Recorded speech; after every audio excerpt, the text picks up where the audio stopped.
Hi everyone and konnichiwa minasan. So I mentioned before in some of my videos that Japanese was my sixth language, but I really need to clarify this because I don't want to give you the impression that I speak it fluently, because I don't. But can I speak it a little though? Well, to a certain level, I would say that I can hold a basic conversation in it. But since that's obviously not enough, I decided to make this video to share with you how exactly I'm planning to learn Japanese. Seriously, this time, not just relying on what's left from my anime face. それでは、始めましょう。So first of all, a few months ago, I tried Duolingo, but not for so long. I just wanted to check it out, and honestly, it just felt really slow and repetitive for me personally at that time. It kept repeating things like ご飯と水ください。水とご飯ください。 over and over again that I couldn't continue and gave it up kinda too quickly. But then I felt a little bad about that and decided to give it another shot a while ago, especially after the update they made. And honestly, I was really surprised by how better it got. Like, the pace of the courses, in my opinion, has been really improved.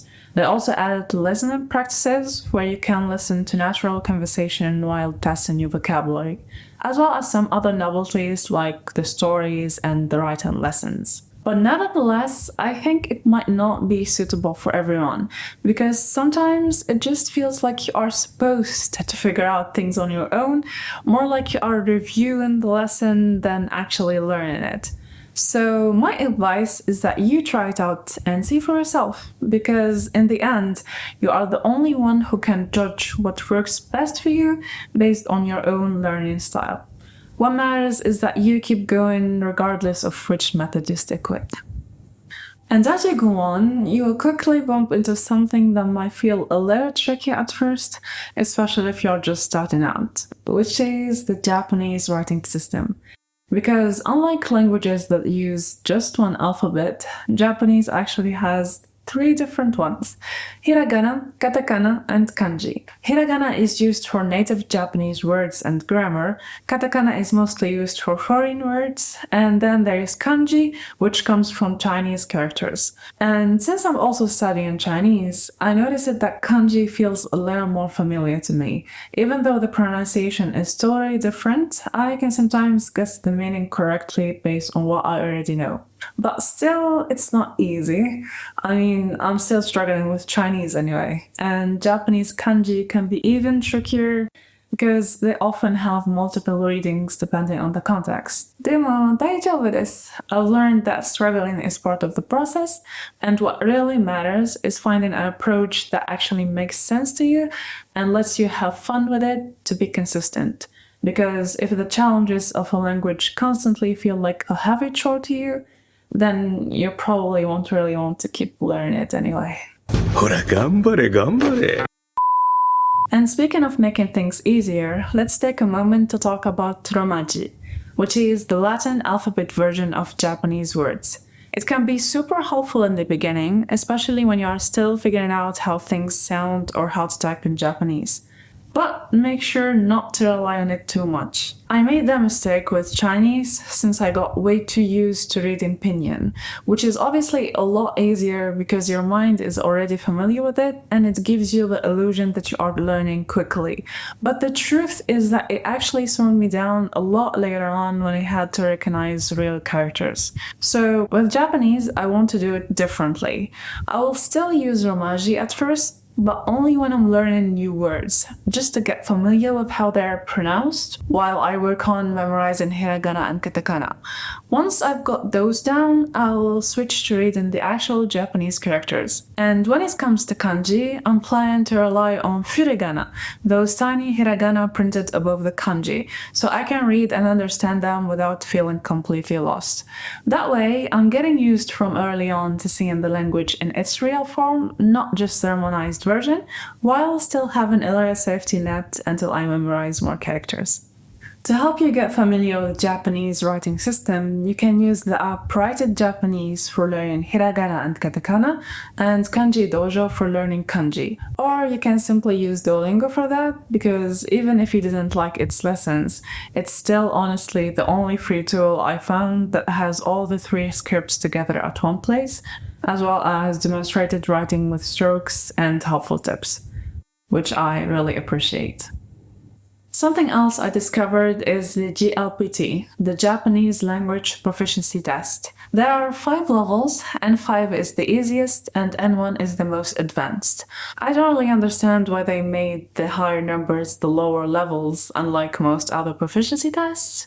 But anyway, what I like about it though is that each level gives you a clear sense of progress. For example, N5 expects you to know the basics, simple grammar, about 100 kanji, and a few hundred essential words. By N4, that roughly doubles, and as you move up, the jump keeps getting bigger and more demanding. So instead of memorizing exact numbers, you can just think of it as the higher you go, the more vocabulary, kanji, and grammar patterns you need to handle. I'm not sure yet if I will take the actual test, but I feel that just knowing what's covered at each stage will help me stay structured. For now, my focus is on N5, building a foundation with basic grammar and everyday words.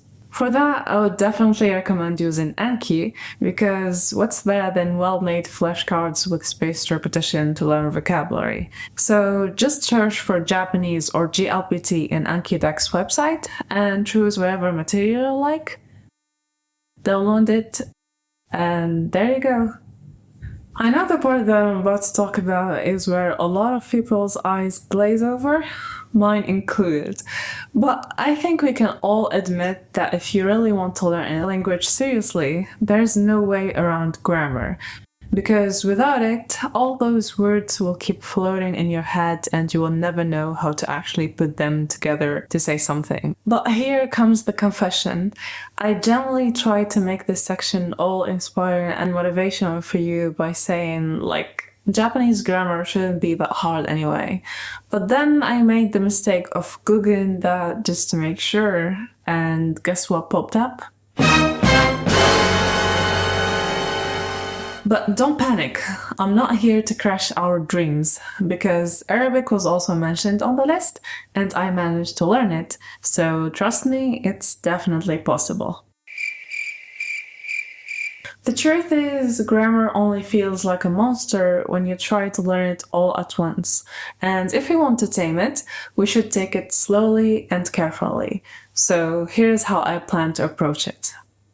I would of course first focus on understanding the sentence structure, like for instance the basic words order in Japanese, which is subject, object, verb, although the subject is usually omitted. For example, instead of saying I like sushi, you would say I sushi like. 私は寿司が好きです. Or more casually, sushi ga suki desu. Which directly leads me to another thing you should focus on, because even in this one simple sentence, you can already spot those tiny little particles like kwa and ga that sneak in between the words. There are a bunch of few others, and they are called joshi, or helping words, and understanding them early on is key to making coherent sentences.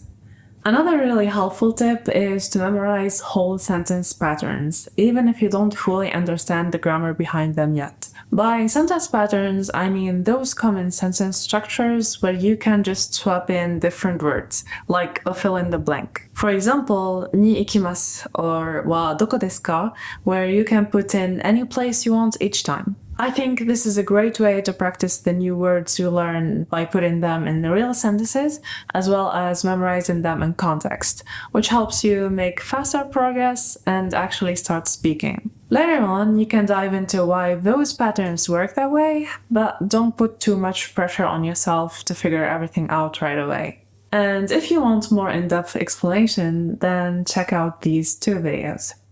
Another thing I think is also super important to focus on from the start is learning both polite and casual Japanese, because honestly, they can be really, really different. 何歳ですか？おいくつですか？ For example, if you look for I eat in a textbook, you will find it's tabimasu. But then you hear real people talk and it's suddenly taberu, which can be really confusing if you're not used to how these changes work depending on the context. And that actually brings me to talk about the other resources that I will be using, because some are better for the formal version and some are for more casual speech. And since we want to protect our sanity, we'll definitely need a mix of both. So first of all, there is a website called Tofogo. It has some of the clearest and most interesting articles I found on the internet about Japanese. The kind where you actually want to sit down and read the whole thing. From detailed grammar breakdowns to in-depth culture tips that are really super helpful. There's also Toida, an app that's all about speaking. It offers a variety of interactive exercises with voice recognition to help you correct your pronunciation. And it puts you in short, realistic scenarios where it generally feels like you are talking to native speakers, which makes the practice so much more natural. It does have some premium features, but you can basically access everything you need for free. Then for YouTube, I've got a few favorites.